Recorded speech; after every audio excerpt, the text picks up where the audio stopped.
Saint ভিনসেন্টে দ্বিতীয় টি-20তে উইন্ডিজকে ২৭ রানে হারিয়ে এক ম্যাচ হাতে রেখে সিরিজ নিশ্চিত করল বাংলাদেশ। ২০১৮ সালের পর ক্যারিবিয়ানদের বিপক্ষে যা এবারই প্রথম।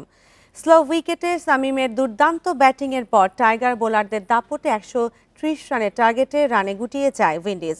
Man of the match Shamim. আকিলের আউটের সঙ্গে সঙ্গে জয়ের আনন্দে গর্জে ওঠেন তাসকিন লিটনরা।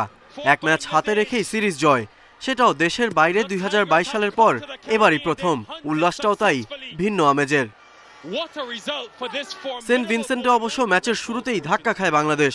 গেল ম্যাচে ৩-এ ব্যাট করা লিটন এবার সৌম্যর সঙ্গে ওপেনিংয়ে। পজিশন পরিবর্তনেও লাভ হয়নি।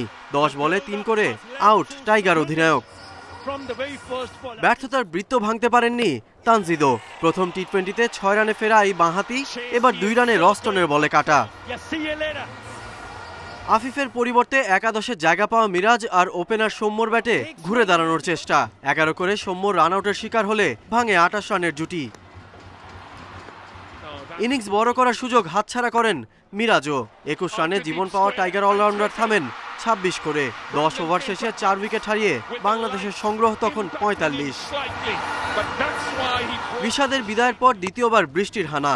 এরপর সাজঘরে জাকের মাহেদি। শেষ পর্যন্ত শামীমের অপরাজিত ১৭ বলে ৩৫ রানের ক্যামিও ইনিংসে ৭ উইকেট হারিয়ে ১২৯ তোলে বাংলাদেশ। জবাবে দুর্দান্ত শুরু উইন্ডিজের। প্রথম ২ ওভারে আসে ১৯ রান।